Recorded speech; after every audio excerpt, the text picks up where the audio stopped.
আজকে আমরা ক্লাস শুরু করছি। এই আমাদের ইতিহাস চ্যাপ্টারে তিনটা বাদ ছিল, সেই তিনটাকে দিয়েই একটা হলো মৌর্য, আরেকটা হলো গ্রিক, আর রোমান। এই তিনটা সভ্যতা আমাদের বাদ ছিল। আশা করি সামনের শুক্রবারে হয়তো বাংলাদেশ চ্যাপ্টার নিয়ে আলোচনা করলে আমাদের এই থিওরিটিক্যাল আলোচনাগুলো শেষ হয়ে যাবে। আর তোমাদের বলবো, আর তোমরা যারা বাইরে আসো তাদের বলবো, তোমরা এই অফিস থেকে বইগুলো কালেকশন করে নিও, তাহলে তোমাদের খুব দ্রুত মানে না পড়লে সামনে একটু পরীক্ষা বেশি দূরে থাকবে না, গভর্নমেন্ট খুব তাড়াতাড়ি একটা করে দেবে। যাই হোক, আমরা মৌর্য সভ্যতা নিয়ে আলোচনা করছি। এটা আসলে প্রাচ্য সভ্যতা, মানে আমাদের এই প্রাচ্যের। তোমরা জানো যে ওই প্রাচ্য আর পাশ্চাত্য এই দুটো শব্দ এখানে ইউজ হয়। আমাদের এই টোটাল এশিয়ার ভিতরে যা আছে সবই প্রাচ্য বলা হয়, আর তাছাড়া বাদ বাকি যেগুলো আছে সেগুলো তোমার এই পাশ্চাত্য বলা হয় আসলাম থেকে। আমাদের এই সভ্যতা হলো মূলত এই মৌর্য সভ্যতাটা ভারতীয় কেন্দ্রিক, এই ভারতীয় কেন্দ্রিক সভ্যতা যেটা, এটাই মৌর্য সভ্যতা। এখানে মূল যে সম্রাট অশোক, এই অশোককে নিয়ে মৌর্য সভ্যতাকে কেন্দ্র করে গড়ে উঠছিল। আর সেটাকে নিয়েই আমরা একটু মানে সংক্ষেপে আলোচনা ঠিক না, মানে পয়েন্টগুলো আমি ধরাই দেবো তোমাদের। এই পয়েন্টগুলো ধরা যদি করে, পয়েন্টগুলো যদি মনে থাকে তাহলে ওই পয়েন্টগুলোর উপরে 2-4 করে লাইন লিখলে দেখা যাবে তোমার 2 পৃষ্ঠা লেখা হয়ে গেছে, 100 বা 20 নাম্বার পাবে। এই সিস্টেম কিন্তু এরকম, মানে ওই ওখান থেকে বের করে, ইতিহাস বের করে মূল 5-7টা পয়েন্ট যদি থাকে, পয়েন্টগুলো মনে রাখবে।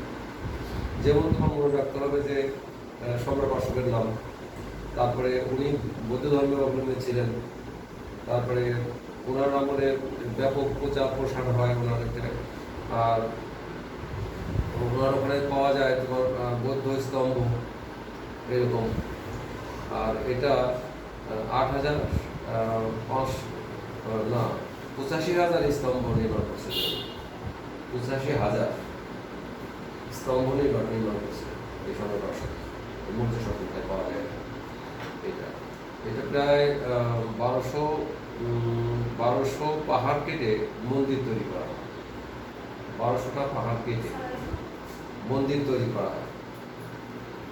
আচ্ছা, মন্দির সাজানোর জন্য, এই মন্দিরকে সাজানোর জন্য আবার ভাস্কর্য তৈরি করা হয় অনেক। একটা মন্দিরকে যাতে দেখতে সুন্দর হয় এরকম প্রচুর ভাস্কর্য তৈরি করা হয়। তো এখানে শিল্পকলা, স্থাপত্যকলা, পরবর্তীতে ভারতীয় শিল্পী ও শিল্পকলার বিভিন্ন পোশাক এই সভ্যতায় ঘটেছিল।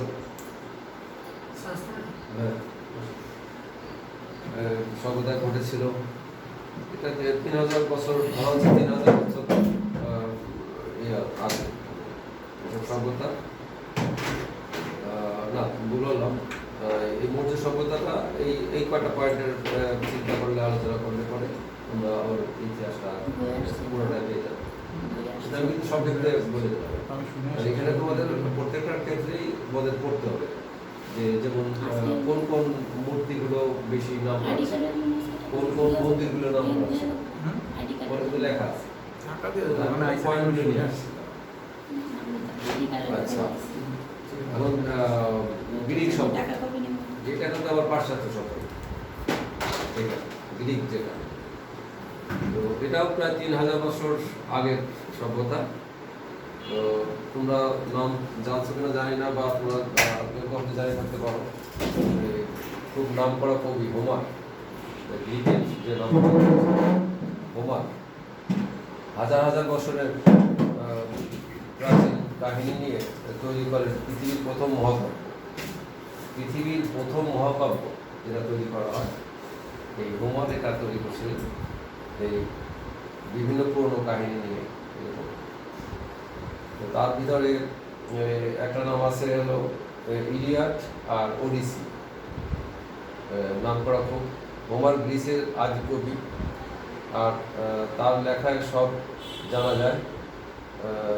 ট্রয় নগরী ধ্বংসের যে কারণ, তোমরা জানো থাকে যে ট্রয় নগরী ধ্বংসের কারণ এইরকম, এই সম্বন্ধে এখানে সব জানা যায়। নগর রাষ্ট্র, আজকের যে গণতন্ত্র আমরা দেখি সবই এই গ্রিক থেকে পাওয়া। এই গ্রিকরা হলো যতগুলো পৃথিবীতে সভ্যতা হয়েছে পাওয়া গেছে, তার মধ্যে গ্রিকরাই হলো বেশি, যারা কিনা সব কিছুর উপরে জোর দিচ্ছে। বিজ্ঞান, এই যে কাব্যের কথা বললাম, মানে ইতিহাস, কি বলে